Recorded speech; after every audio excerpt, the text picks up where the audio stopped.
जय श्री कृष्णा, जय श्री कृष्णा। ओम नमो भगवते वासुदेवाय। दोस्तों, आप सबका स्वागत है मेरे चैनल पे।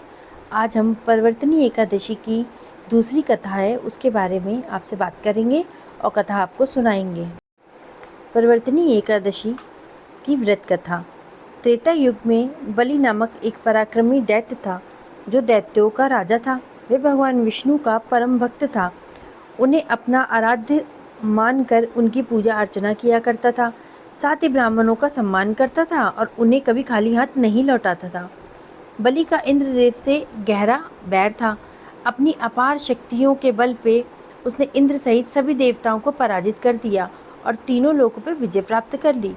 दैत्यों का यह बढ़ता हुआ साम्राज्य देख करके देवगण चिंतित हो उठे कि यदि ऐसे ही चलता रहा तो संपूर्ण पृथ्वी पर असुरों का राज हो जाएगा। तब सभी देवता भगवान विष्णु जी की शरण में पहुंचे और उनसे रक्षा की प्रार्थना करी। भगवान विष्णु ने आश्वासन दिया कि वे दैत्यों का संपूर्ण प्रभुत्व कभी स्वीकार नहीं करेंगे, क्योंकि इससे पृथ्वी का संतुलन बिगड़ जाएगा और हिंसा का बोलबाला हो जाएगा। तब देवताओं को असुर राज बलि से तीनों लोकों को मुक्त कराने के लिए भगवान विष्णु ने वामन अवतार धारण किया। यह उनका 5वां अवतार था।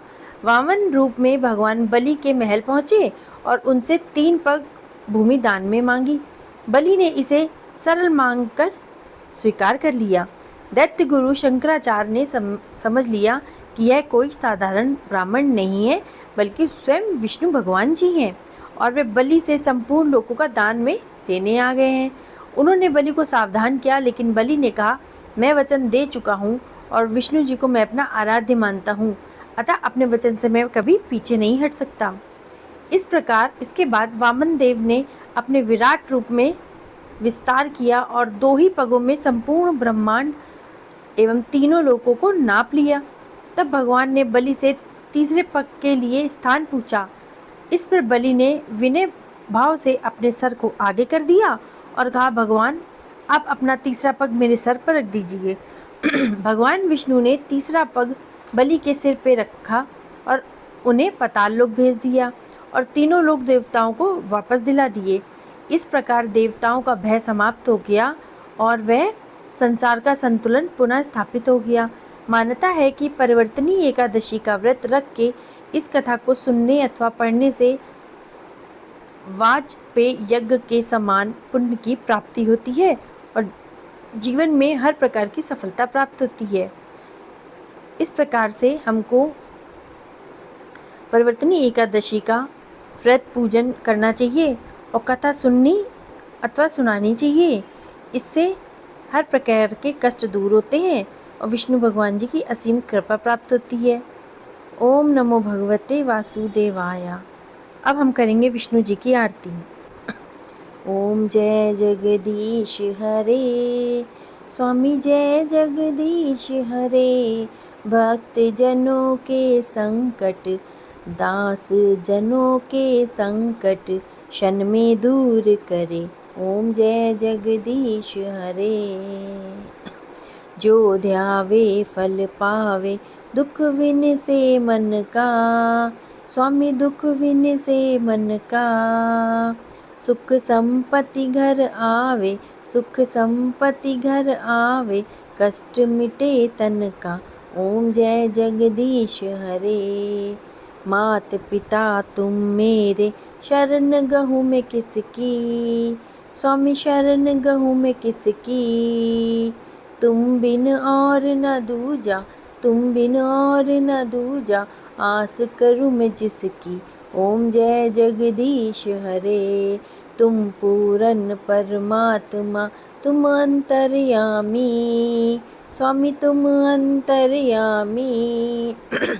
पार ब्रह्म परमेश्वर, पार ब्रह्म परमेश्वर, तुम सबके स्वामी। ओम जय जगदीश हरे।